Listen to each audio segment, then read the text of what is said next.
God, that's Daddy Cade? No. What? What is this dynamic? There are no positive motherly roles on page. Anyone else is either dead or they're horrible. I hate it. Hey everyone, welcome back to my channel. I'm Leandra the TBR0, and today we're going to talk about the well-loved romance series that is Chestnut Springs. I ended up reading the first 3 books in this series. That includes Flawless, Heartless, and Powerless. I did not read Reckless and Hopeless. So while I will probably touch upon the synopses about these 2 books, I actually won't be reviewing them because I care too much about my mental health. And honestly, 3 was good. 3 was more than enough. And I'm sure a lot of you are wondering, Leandra, why did you read this series? It's clearly not for you. Also, you're just not a really big romance reader. For a few months, you've been mentioning you're not in your romance era, and this is all true. But I didn't know that when I said yes to joining Chestnut Springs Along. So I decided to read the series, all thanks to Claire from Claire's Creative Corner. She's hosting Chestnut Springs Along, and it's a 5-month-long read-along where we read 1 book within the series per month, and each month we end with a live show to discuss that book. And I'm not doing it alone with Claire. We're doing it with Brittany from Brittany Loves Reading. I'm speaking in the past tense because I'm no longer part of the project. I have decided to tap out. No one wants to see me rant about this book unless they've clicked on this video. And that's you. Hello, friend. Claire and Brittany are continuing with the series, so they'll be reading Reckless and Hopeless together, as well as with Brooklyn from Brooklyn Reads. She has decided to take my place, and I really do appreciate her. So Claire, Brittany, Brooklyn, I love you 3 to bits. You are wonderful people. I would love to read more books with you later on, but I'm not touching this series or this author with a 10-foot pole ever again. So as much as I love them so much, and I hope that they continue enjoying the series, I have decided that I need some stress relief. I need to detox this series out of my system, and that's where this video comes in. So basically what I'm going to do is I'm going to provide a spoiler-free section where I just give you the bare bones about the series, and that's really for those who either need a refresher, or maybe you DNF'd far earlier than I did, or you have no intention of reading this series, but you want the drama. You want me to pour the tea? Spill the tea? You want me to spill the tea? And so I'm happy to do that for you, but you need to know who these people are before I start talking about them. So that's spoiler free, and I will do my best to be diplomatic, but we know I'm gonna have a hard time with that because I really didn't like this series. And then later on, I will have a spoiler-filled section where I really dig deep into the 3 books that I did read for this read-along, and I'll also provide my ratings for it as well so that you know just how much I hated it. With that said, let's talk about this series in general. What's it about? Well, Chestnut Springs is part of a series that is actually like a companion series that are connected to series. It's the 2nd of 3. The 3rd one is ongoing. Books are still being published by Elsie somehow. I really don't understand it. I told you I was going to try to be diplomatic, and it already hasn't worked. But this is the middle series, and there are 5 books, as you can see, and it predominantly follows the Eaton family. They are a Canadian family in Alberta, somewhere in the countryside. They're obviously close enough to Calgary to travel there for certain businesses, certain events, and that's also where the women in these books are supplied. Like, more often than not, they're coming from Calgary. It's kind of a thing. This Eaton family is a family of farmers, and mostly men. There is one youngest sibling who's a daughter, but the patriarch is named Harvey. So he has pretty much had to raise all of his children on his own for the most part, mainly because his wife ended up passing during childbirth while she was giving birth to, I think her name's Violet. She's not really a main character because she was part of the original series, and I can't remember the name of it because I don't care. She has her own love story, and she's really just kind of a plot device where once in a while we're reminded that they have a younger sister. But she is the child that led to the mother's death, which is also interesting regarding this whole, like, the relationships among women, which I will get to because it's not positive. But Harvey has taken care of all of his children, and the order is as follows. We have Cade. He is the grumpy old man of the group, and we never forget it. we are literally told that he is old all the time. He's 38 and he's a single dad. So that's another trope to keep in mind when his book eventually comes up. He's the eldest son, so he has all these responsibilities. He's taking care of a child and he's a farmer. So he's the one who kind of keeps on with the business, following in Harvey's footsteps. Then we've got the middle child, Beau, who's definitely the clown. He's charismatic. He's always there to have a good time, but he's rarely there because he's also in the military, which is interesting, and he's deployed all the time. I don't know what kind of international scandals and conflicts Canada is involved in, but Beau is at the forefront of all of them. He's never around because he keeps getting deployed, and he's in some dangerous situations, we learn, as the series goes on.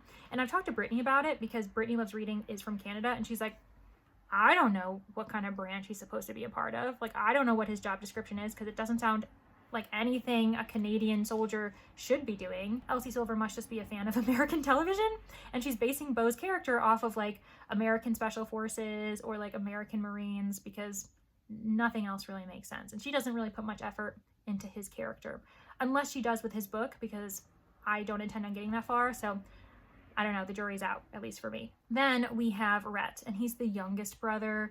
He is long-haired, bull riding, lacks any sense of responsibility according to his family. Like, none of them really view him beyond his immature kind of childhood self, maybe like younger child syndrome. And he's also really insecure because he's hot, but also women only want him for his body. So poor Rhett.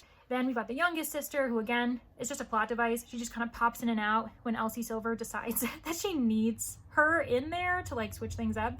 And there's one other character I haven't mentioned, and he's the adoptive brother. His name is Jasper. He joined the family at 15 years old, and he is a brother. Like, he is family, and I'm gonna double down on that. He is very clearly family. It's gonna mean something later on for you all, I promise.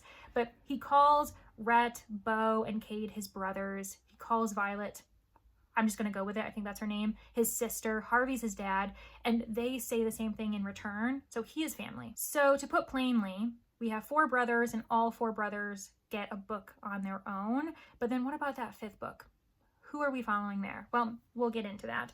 So we have Flawless. This follows Rhett and his love interest, Summer.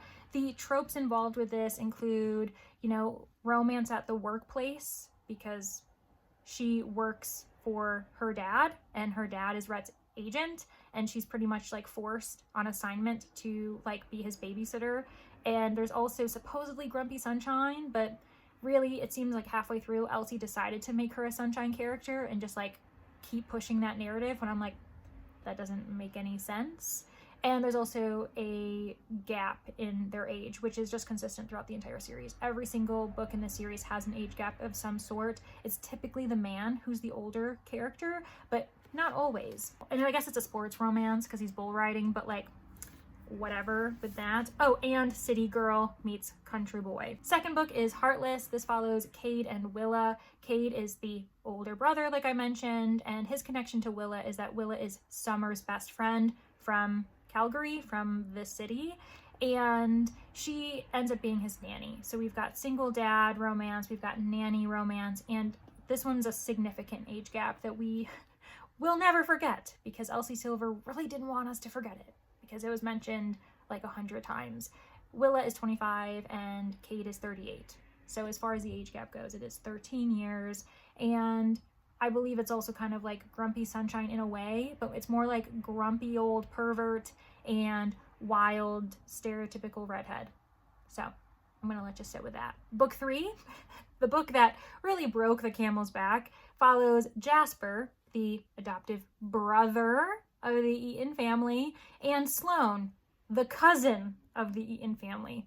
So this is a cousin romance that is advertised as a friends to lovers romance because really the only 2 people who are adamant that they're friends are the 2 love interests when every single person surrounding them says that they're cousins. So like, let's be honest, Elsie was like, can I do an incest romance without really doing an incest romance? Like, can I get away with murder? That's pretty much what she asked herself. And at first glance, seeing the hockey skates, you're gonna think, oh, this is another sports romance. It's not, because Jasper is a hockey player, and we also have a ballerina, that is Sloane, but their like sports performance as athletes, like their professions, don't really play a big role, especially because very early on in the book we learn that Jasper is like suspended. So like that actually doesn't play anything. And yeah, like let's just call it what it is. It's cousins to lovers romance. And then there are 2 more books that I, again, will only talk about in vague terms, but I know that Reckless, being the 4th book, is the outlier in which it doesn't follow any of the Eaton brothers in any form, but it does follow a family relative, but in a kind of adjacent way. So the woman who's our main character here is Winter. She's the older sister of Summer. And then we have Theo, who's the mentee. He's a bull rider that is kind of under Rhett's wing. So we do have another age gap, but this time Winter is the older character. So the woman is the older person in this duo. And also another, I guess, sports romance. I mean, I don't really know how much it plays into that, but it does. And accidental pregnancy is an emphasized kind of trope in here too. So I don't really know anything else about it, but I refuse, because I actually liked Winter as a character and I felt like everyone was really shitty to her for some reason. So I refuse to let Elsie Silver ruin her for me, because she's like the only shining light that I have left in this series. And then we have Hopeless, which I know even less about. What I do know is that it follows Bo, so that middle brother who's in the military, and a waitress at the local bar who we do meet in book 1. So she is around. We're aware of her. Her name's Bailey. So again, we have this weird kind of like age gap, because Bailey feels very young. Like I swear she feels like 18 to me, but she might be like 20, 21. And I don't know how old Bo is, but he's like obviously, if anything, in his like mid 30s. And the back says, Bo Eaton is the town prince, a handsome military hero with a tortured past. I'm the outcast bartender, a shy girl from the wrong side of the tracks. So I suppose we're kind of leaning into like socioeconomic status, the popular dude with the kind of like outcast girl, apparently. And yeah, I don't care. So now that you have the bare bones of this series, I am going to get into each book individually, and I'm honestly not going to hold anything back. So that means that if you want to move forward, even as someone who loved the series, just take a second, pause, reassess, decide if you're ready to hear my critiques, because I will be as harsh as I can, because I think it's important. There are too many positive reviews for this series that I'm really baffled, and I feel like we need a voice to express how problematic and toxic these books actually are when we get to their core. Don't feel the need to defend Elsie Silver in the comments or defend your love of her, because to be honest, my feelings are my feelings. You aren't going to change my mind about it, and my intention isn't to attack you as a reader, attack your views or your preferences or your 5-star, 4-star reviews of this series at all. Honestly, I just needed an outlet, because this series has like rotted my brain for so long, or at least my feelings about it. You know what I mean? Like when you really just don't vibe with a book and when you really hate it personally, it is something that just like fills your brain forever, and I just don't want that to happen. So I need this as an outlet, so I'm really doing it for me and for those who also feel this way and are kind of feeling alone in the fact that this series is so well loved. Like the number of reviews on Goodreads is actually baffling. Like it's crazy. Like this series is so significantly well loved and so highly rated that my one review of this isn't going to change anything, but I feel like it needs to be said for myself and for those who also need it. Please don't force yourself to watch it if you're someone who loves this series, because you're not going to enjoy yourselves. That's pretty much what it's going to be. And there we are. On that note, let's start with Flawless, book 1. So originally I gave this 3 stars, which honestly, listening to the way I've been talking about this series up until this point is probably really confusing for you. Like, what? That's like a meh read. That's a fine read. That's a rating where you could see yourself recommending it to other people. But to be honest, I felt pressure to give this book 3 stars. And I think that's something that's really important for us to talk about, is feeling pressure to lighten a rating because a huge majority of people have loved it, and you're kind of afraid to express the fact that you're dissident. It took 2 more books for me to really see a pattern and put words to what I was feeling about this book, what made me uncomfortable, what was just not feeling quite right about it. And now, before I've even posted to Goodreads or Storygraph, I will be giving it 1 star.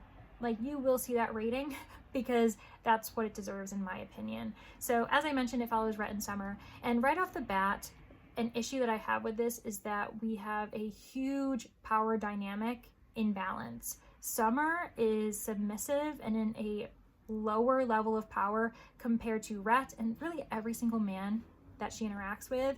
And with every man we meet, we see that she is having this pattern of constantly being in a relationship, whether it be familial or romantic, with a man who takes advantage of the fact that she is submissive. And it's really strange because at the beginning of the book, she doesn't seem submissive at all. I feel like Elsie Silver was kind of writing her character as she went, and then realized that she wanted her to be the sunshine, people-pleasing person, when at the beginning of the book, she didn't feel that way to me. So it was like a very big 180 confusion. I never really got a good handle on Summer, and you could tell that Elsie didn't seem to either. So Summer has a really creepy relationship with her father, and she also has a really terrible romantic dynamic with her ex, Rob, aka Dr. Hart, and Rhett, her love interest within this series.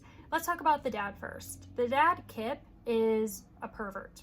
His relationship with his daughter is really uncomfortable. It's really strange. I have talked to other people who have DNF'd it simply because of his text messages with his daughter. So Summer is basically assigned to look after Rhett because Rhett is starting to lose deals with his sponsors because of his behavior, and Kip, being his agent, is really frustrated with that. The one thing that Kip emphasizes to both Rhett and Summer in a very inappropriate way is that they're not allowed to sleep together. And he ends up telling Summer over and over again, checking in on her to make sure that she hasn't done that. He texts her saying, hey, make sure he doesn't let you into your pants. Is he keeping his dick to himself? Honestly, like, I just randomly pulled up this text message group, and here we are. Summer heading out there now because she's going to also live with Rhett's family, adding to the strange power dynamic that's there because she's dependent on them. She's a guest. She's an outsider. The dad, Kip, responds, be safe. Don't let that asshole in your pants. And Summer, because apparently she's not fazed by her dad's weird, crude relationship and, thinking that he can control who she has sex with, she responds, I'm really more of a skirt gal. What? What is this dynamic? Kip, we learn, is a douchebag in many other ways. He actually committed infidelity. He cheated on his wife, Summer's stepmom, with the nanny. And that's also important later on because the power dynamic in this entire series is constantly in the man's favor, and I hate it. I don't understand why it's like that, but it's really, really strange. And with every passing example, I am uncomfortable for these women and I want them to leave. They need to get out of Chestnut Springs because something is happening that is just not right. But he ended up cheating on his wife with the nanny, who was also from a different country. It was kind of like an au pair situation. So again, this strange power dynamic in which the nanny is in a foreign country. Her employer, we're kind of suggesting the fact that it was mutual, that it was consensual, but honestly, who knows? Because Kip's a creep. And the nanny ends up giving up parental rights and goes back to her country. So Summer ends up staying with her dad and her stepmom, who absolutely hates her, is described as this ice queen. Why? Because really the person who should be at fault here is Kip. Like, he's the asshole. I don't think that the stepmom should have stayed with him, but she did for various reasons. I guess they both decided to because for money and reputation or whatever the case is. And I definitely don't condone the fact that the stepmom is horrible to Summer, but it's just not realistic in that sense because in reality, the person who should be demonized, the villain, is Kip, but he is depicted as this perfect dad. And literally what happens is that at one point, Summer decides to confide in Rhett, telling him this crazy backstory that she's like the love child of like infidelity. And then he's like, I can tell he's a really good dad just because he like looked after her while she was sick because she was having heart problems. But it's like, did you just ignore the fact that he's like also still a horrible person? That doesn't even anything out.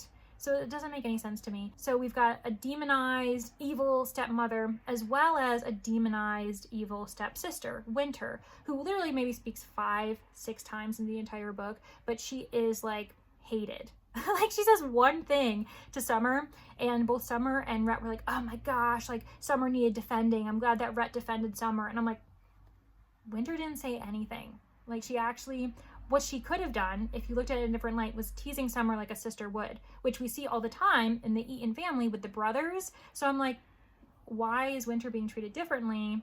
And also, she's bringing up a really good point, which brings up the fact that Summer's power dynamic with Rhett is like honestly tenfold in imbalance.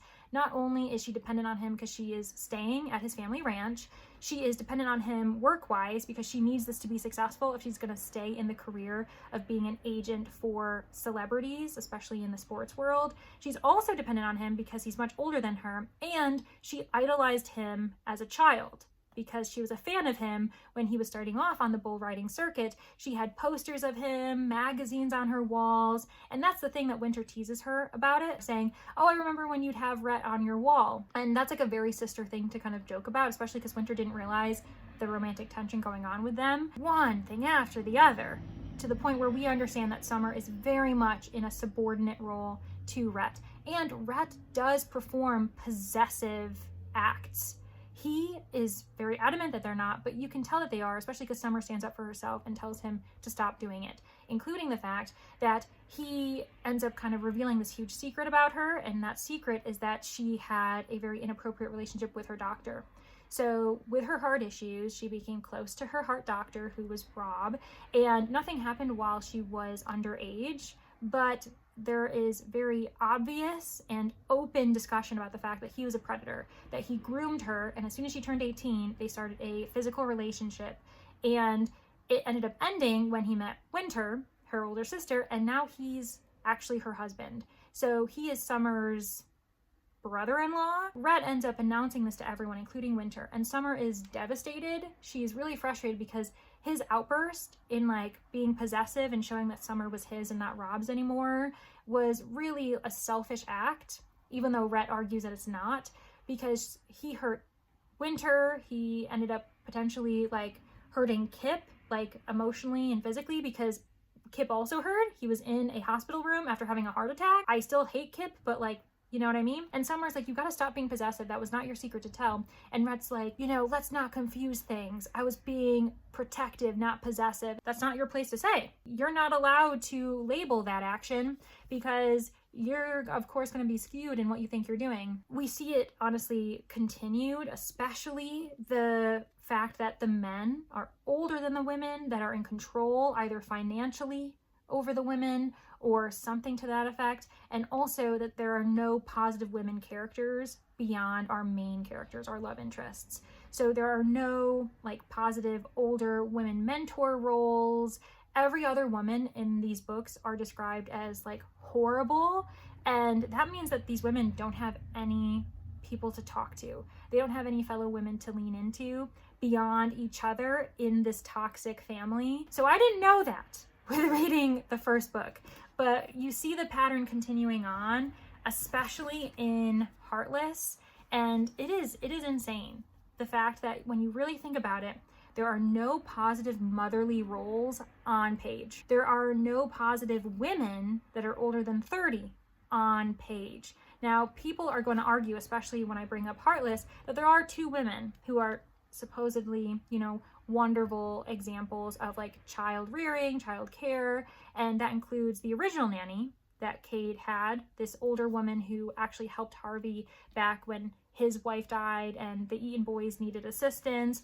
This nanny supposedly was great. She also was helping with Luke, who is Cade's younger only son, who's like 5, but apparently she's getting too old to really take care of Luke anymore, but we never see her, which honestly would have made sense because Willa doesn't know what she's doing. She should have someone kind of like the changing of the guard, where this other nanny teaches her the ropes and shows her the routine that Luke is used to, but who am I to provide like sound advice when it comes to that kind of thing? And then also Willa's mother. Willa's mother is described as this really positive influence on her, being this great mom, being like a sex therapist. Apparently that's really important to know. And we also never see her though. Anyone else is either dead or they're horrible. Summer's nanny mom just abandons her, provides the parental rights to Kip, and then just like pieces out. Then there's the stepmom, who again isn't great to Summer. Then we have, for the Eaton boys, their mom's dead. For Willa, she has a mom, but she's off, you know, We don't really know if she exists. And Cade's ex-wife, who's the mom of Luke, is this really like over dramatic, horrible person. And I actually think that there's one quality to her that really angers me about why Elsie Silver included it about her, and that's the way she trapped Cade into marriage, into a relationship, pretending to be on birth control and then getting pregnant to trap him. I'm like, really? In this day and age, that's the depiction we want to see when women are constantly being accused of trapping men? What are we talking about? Why are all women just horrible unless they're subordinate to their like men lovers? What is going on here? Elsie, explain to me. Why do you hate women?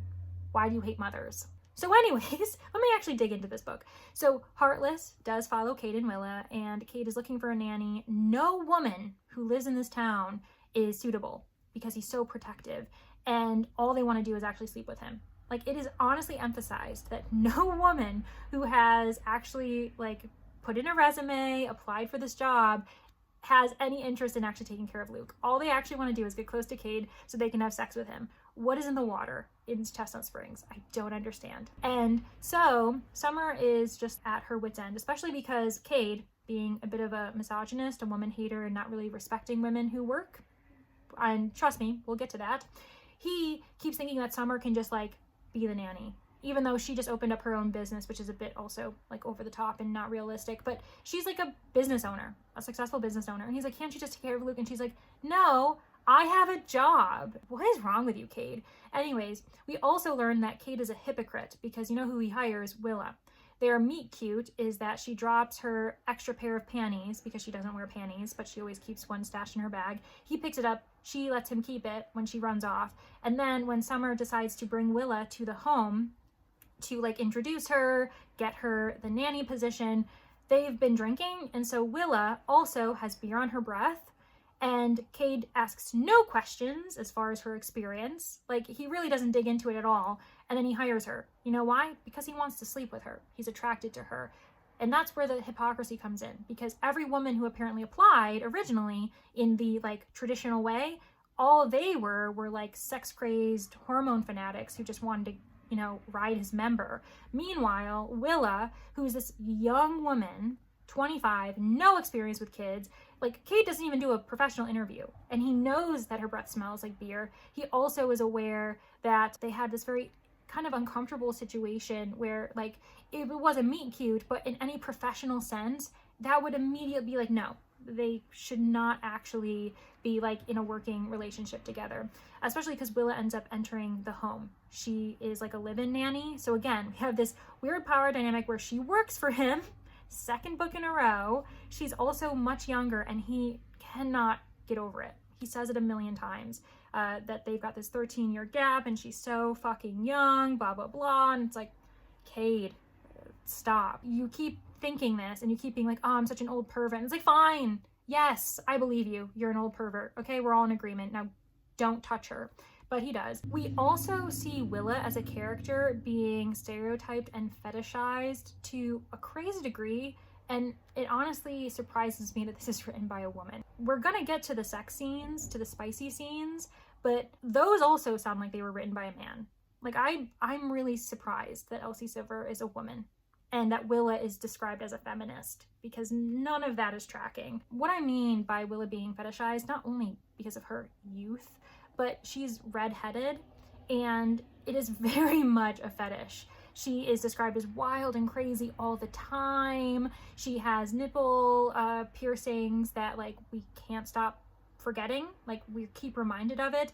And she hates wearing panties, and yes, they use the term panties for some reason. Underwear isn't a term in this world apparently, and bras, and she does it while she's with her employer.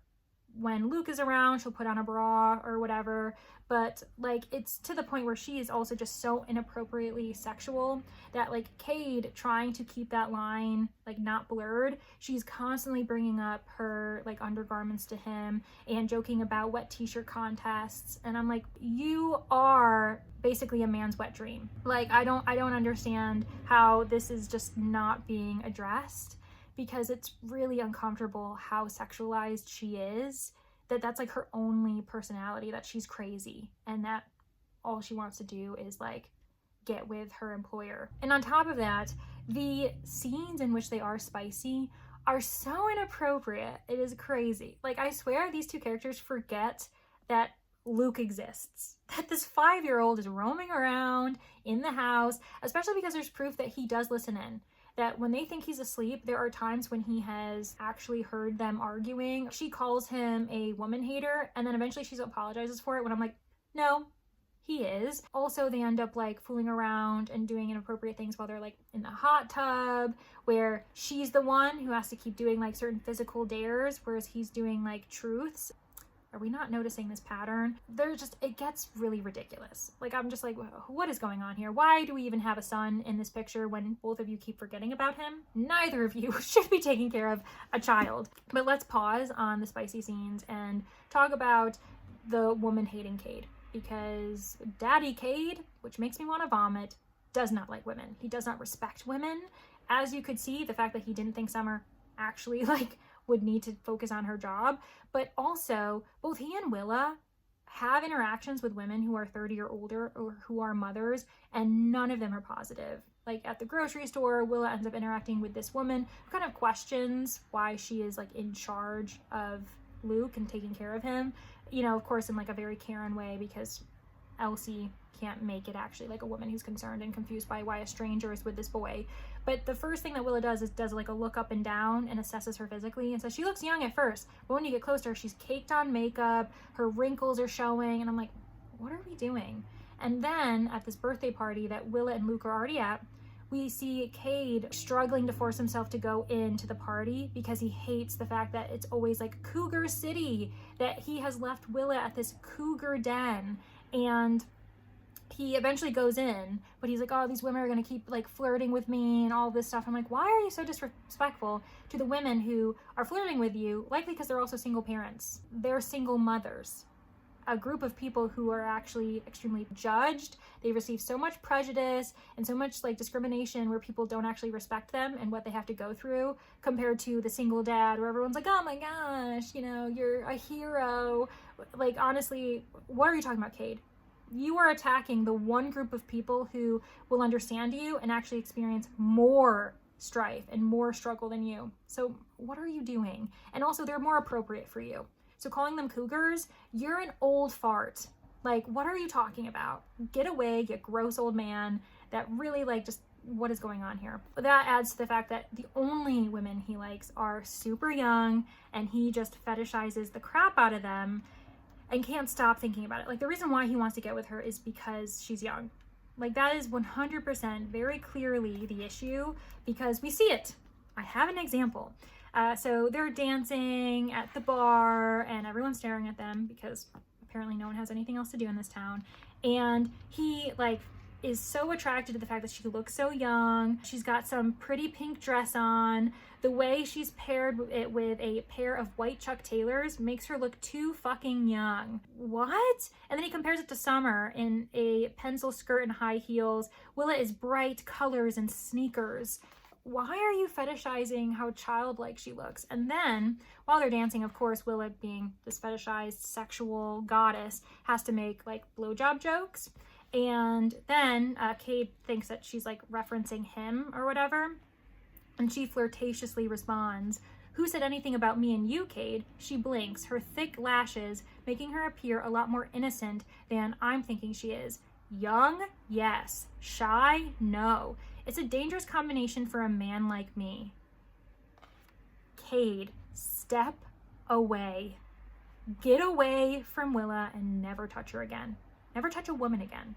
Like, oh God, that's Daddy Cade? No, it gets worse once they actually start to become physically intimate, because she ends up being in a very submissive role to Cade, and I really hate the way he talks to her. Like I said, these scenes make it feel like this was written by a man. We're gonna skip ahead because I only have so much time before this ends up being like a crazy long video, But they end up being like in an argument later on in the book where they're both fighting these feelings. And one night, a lot of Cade's buddies are like, oh, let's go to the bar. And Cade's like, no, I won't go, but Willa will go because she's like young or whatever. And Willa's annoyed by him for suggesting that she should just go. She could have said no. Later on, she says he made her go. And I'm like, no, he didn't. Willa comes back early and she's really pissed. He's waiting on the porch steps, like waiting for her, drunk. Like he's drinking alcohol when she arrives.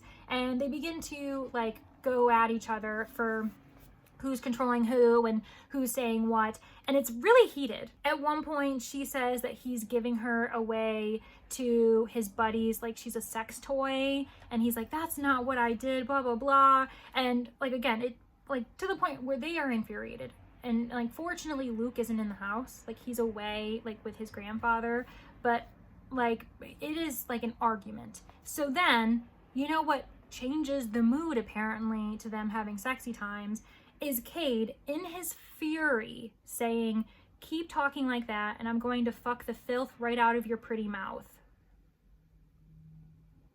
I beg your pardon?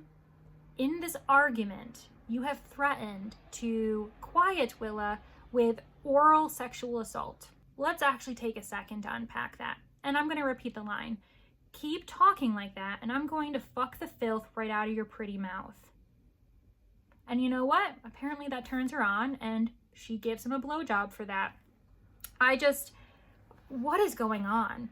And what's kind of crazy is I was reading this book with a friend, not just for Chestnut Springs Along with Claire and Brittany, but one of my coworkers at the library decided to join me and read this.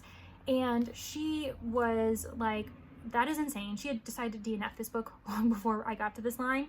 And she was reading it on like a Kindle as like an e-reader.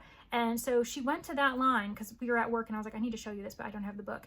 And we saw that I think it was something like thousands of people had highlighted that line, meaning that they enjoyed it. They wanted to very easily be able to get back to it. And I was like, this is a contemporary romance. It's like a rom-com of sorts. Those lines should not be in this genre, like in this subgenre. In dark romance and romance that has a very explicit list of certain kinks or like other type of content warnings, because that does exist and I know there's an audience for it, but that is not appropriate for this, especially when they're arguing. And the fact that Willa just like leaned into it, I was like, this is suggesting essay, and I really hate it. It made me so uncomfortable. Like if this was in any other genre, like if this was in contemporary fiction, literary fiction, historical fiction, and that line was in there, I'd be like, he's threatened her. Like I'm really afraid for our like woman protagonist at the moment. Meanwhile, during this like crazy scene of like intimacy, you know, like not really intimacy, but anyways, she has the time to reflect on how horrible other women have been to him. If he thinks this is a one-time thing, he's confused. I'm realizing his ex did a big number on him than I first imagined. I wonder as I take him further back into my throat. Okay, this is a great time to really contemplate if he's a lot more insecure than he lets on. Come on, Willa. Like, why have you been brainwashed by this man? Are you kidding me? Insecurity? Like, he has only been domineering to you. Like, especially in these sexual scenes. Like, I can't. Willa, honey, you need a friend to talk to you about this because this is not okay. There's also a scene in which they decide to have sex together at the birthday party of Luke when he's 6 years old. Everyone's outside. She's upset because she met his ex-wife, and she, I guess to make her feel better, he's like, oh, let me have sex with you in the kitchen where everyone could possibly walk in at any moment. And I'm just like, wow, that's really comforting. Such a sensitive guy, this Cade. And then there's like an accidental pregnancy and happily ever after. And God, I just need to stop talking about this book. And that finally brings us to Powerless, which I'm not going to spend a lot of time on because you all know I hate this, but I ended up giving Heartless 0.25 stars because it deserved lower, but no rating review site allowed me to go lower than that. And I'm giving Powerless the same because it is cousin smut. It is cousin to lovers because we have characters who met each other at 11 and 15. Sloane is 11 years old when she meets Jasper at 15, and he's like welcomed into the fold of the family. He's immediately called brother, cousin, those types of things. And so Sloane, for half of her childhood, is told that he's her cousin. And at this point at their age, how old they are in these pages, for most of her life, he has been her cousin.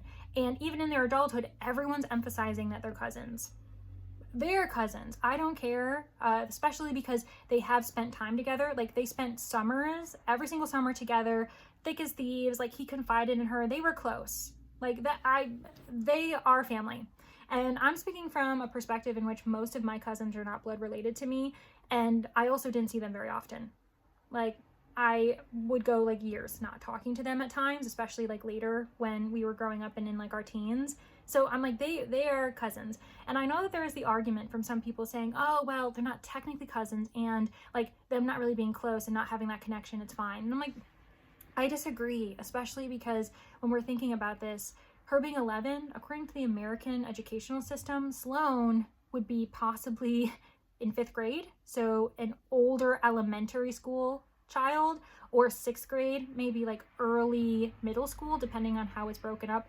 Meanwhile, we have Jasper, who would very much be in high school. Sloane is in that development where she would accept that he's her cousin, but she idolizes him, which also demonstrates, again, another example of this power dynamic, because while they're not very different in age, they're 4 years later in life, doesn't feel like much, like when they're actually adults. Like when they're kids, as I showed, it is very significant.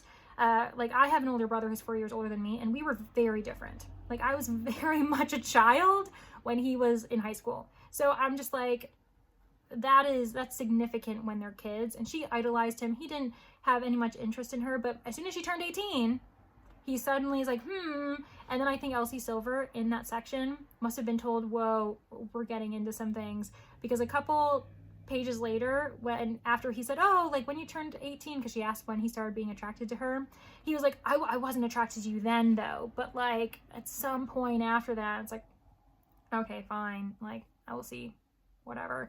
But there is the power dynamic of the fact that she's just a very submissive person, because her father's also controlling, another mother who just isn't helpful because her mother's super submissive and doesn't protect her child, and her dad literally sells her, like really does sell her, like as a marriage dowry almost, to ensure that he has this like business connection with this guy while they're in Calgary of all places. So I'm like, even in the city, they're doing these like weird backwoods things. Like, what's going on here? Because apparently it's not surprising in Alberta to have arranged marriages, like for business ventures.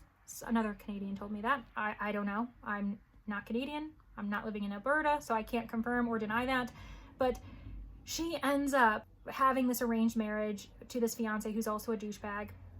And you know who saves her? Her cousin, Jasper, helps her run off, and they end up arriving on the Eaton farm.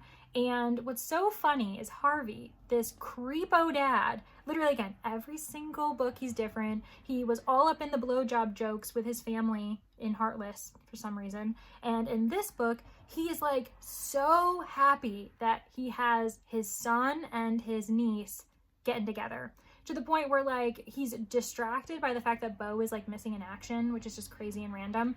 And then he's like, you two look so great together, or whatever. And they're like, what? And he's like, oh, I'm sorry. I'm just like, what? What are you talking about? You of all people have emphasized that he's your son and she's your niece. Like, why? What are you talking about? I'm also going to interject this somewhere about Powerless, because I was really stressed to get back to the sprints that I almost missed. I was late getting back to them. It's fine. But I forgot to mention how creepy Harvey is. The father of Jasper, the uncle of Sloane, and how he really encouraged the fact that, even acknowledging that he viewed them as cousins, he really doubled down and viewed them as being each other's cousins. He also encouraged their sexual relationship, which was really weird. Like, during Powerless, basically, Sloane and Jasper have to go on this road trip to get Violet because, you know, Beau's missing or whatever. And he texts them to make sure that they've gotten to some hotel in time or whatever to, like, you know, spend the night. And Jasper text messages back and forth, you know, because that's something that happens in the Chestnut Springs series, saying, hey, yeah, we, you know, are stopping at a hotel for the night. And Harvey, again, this old man, ends up messaging his adoptive son saying, oh, did you get like 2 rooms or 1 room? And, you know, Jasper's like, don't be weird. I got 1 room, but like there's 2 beds. And Harvey's like, I'm not the weird one. You're the one who wants to fuck your cousin. Harvey, what is wrong with you? So that's a thing that also happened in Powerless. Plus, I didn't mention that Jasper has a tattoo of Sloane on his like stomach area, and he never tells Sloane that he gets it. In fact, she is like, you know, intrigued, notices he has some type of tattoo, and walks in on him in the bathroom while he's taking a shower, just so she can see the tattoo. And he ends up, you know, confessing to her that he got it because he felt badly about missing her like first ballet performance in Calgary. And we also learned that the reason why he missed it was because her dad, his uncle, threatened him and told him to stay away from her, not because they're like, for all intents and purposes, cousins, because even though genetically, biologically they're not, they are socially and culturally committing incest, by the way. But apparently Sloane's dad doesn't care about that. He just wants to save her so that he can use her for a business deal. Don't forget that weird thing. But he says it's because Jasper comes from poverty. Because Jasper's trauma involves like his parents being dead or something and him living in a car. So yeah, like Jasper has this creepy tattoo of his cousin on his body. God, this series sucks. And there's a lot of jokes about kissing cousins. Even Sloane herself says that she's I don't know, interacting with her super hot cousin friend. We never forget that they're cousins. Beau, when he's saved, because apparently he's alive, he ends up calling Jasper a cousin fucker at one point. And I'm like, what is this joke? Like, what are you guys doing? This is really weird. And on top of that, while they're in the bedroom, we have Jasper really enjoying being controlling. Like, that's what gets him off. And Sloane just like lives up for it. She's like, yeah, sure. She's like, I've pretty much been submissive. I've been crawling. He makes her crawl on the floor to him. And he's like, are you okay with that? And she's like, well, I've been crawling on the floor for you ever since I met you. So it's fine. And I'm like, Sloane, the whole point of this book was to get you away from controlling men, your dad, your fiance, let you choose your own decisions and like whatever. And you're okay only if the person that's controlling you is the person you love. Like, what is this hypocrisy? It doesn't make any sense. I hate it. This is a relationship between cousins. That the fact that he emphasizes that the Eaton boys are his brothers, that Violet is his sister. It's like, in that case, Sloane is your cousin. Like, you are family. I just think this is such an unhealthy series. It's unhealthy for women. Every single woman in this book is submissive in real life as well as in the bedroom, and I just feel bad for them. These women need to leave.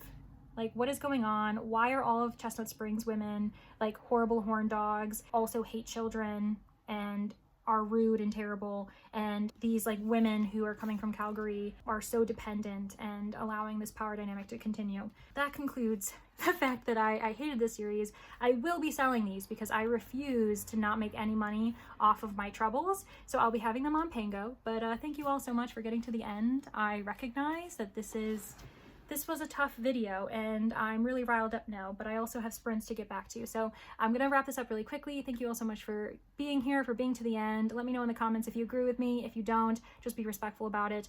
And thank you to my patrons at the Manor. I constantly am so grateful for you, and I can't wait to continue Camp TBR-a-thon, which is happening this month.